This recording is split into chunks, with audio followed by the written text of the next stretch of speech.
दोस्तों 12 खड़ी के 14वें एपिसोड में पेश है र की 12 खड़ी। र लिखना बहुत ही आसान है, बड़ा आसान अक्षर है, लिखना भी बहुत आसान है। र लिखने के लिए रे पर जबर लगा दीजिए, र बन गया। और रा लिखने के लिए रे और अलिफ एक साथ लिखे जाएंगे, मिलेंगे तो है नहीं है रा। इसके बाद री लिखने के लिए रे के नीचे जेर लगा दीजिए, री हो गया।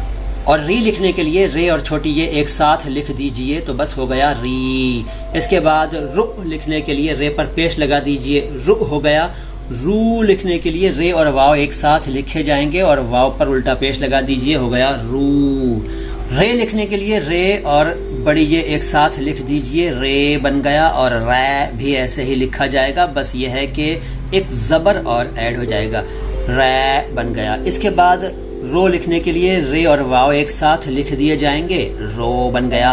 रौ भी ऐसे ही लिखा जाएगा, बस फर्क यह है कि एक जबर आ जाएगा, रौ हो गया। रौ के बाद रंग, रंग को रन लिखना पड़ता है, मजबूरी कई बार बता चुका हूं, क्योंकि और कोई रास्ता नहीं है, इसलिए रंग को रन लिखेंगे, रन है ये रंग। और रह लिखने के लिए देख लीजिए रे और गोल्हे एक साथ आ गई तो हो गया रह। वैसे उर्दू का शब्द रह जो है ना, रह, वो भी ऐसे ही लिखा जाता है, रह। घर पर रह, बाहर मत निकल, इस तरह के सेंटेंसेस बच्चों को पढ़ाए जाते हैं, उसमें शब्द आता है रह, ठीक है ना, रह।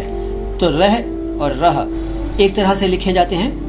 इस तरह से ये र की 12 खड़ी हो गई। अगली मुलाकात में और जानकारी देंगे, देखते रहिए माय हिंदी माय उर्दू। कुछ और आप पूछना चाहते हो, जानना चाहते हो तो सवाल पूछ लिया करें, कमेंट बॉक्स मौजूद है, वहां कुछ भी लिख दिया करें। पसंद आया हो वीडियो तो लाइक कर दीजिए, पसंद नहीं आया तो डिसलाइक कर दीजिए, बेल आइकन प्रेस कर दीजिए। अगर आपने अब तक हमारे चैनल को सब्सक्राइब नहीं किया है तो सब्सक्राइब कीजिए, फिर बेल आइकन प्रेस कीजिए और ऑल का ऑप्शन ले लीजिए, ताकि आपको हमारे आने वाले सभी वीडियोस की जानकारी मिलती रहा करे।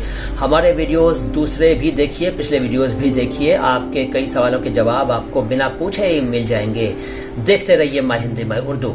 मैं हूं मोइन शम्सी। सलाम हिंदुस्तान।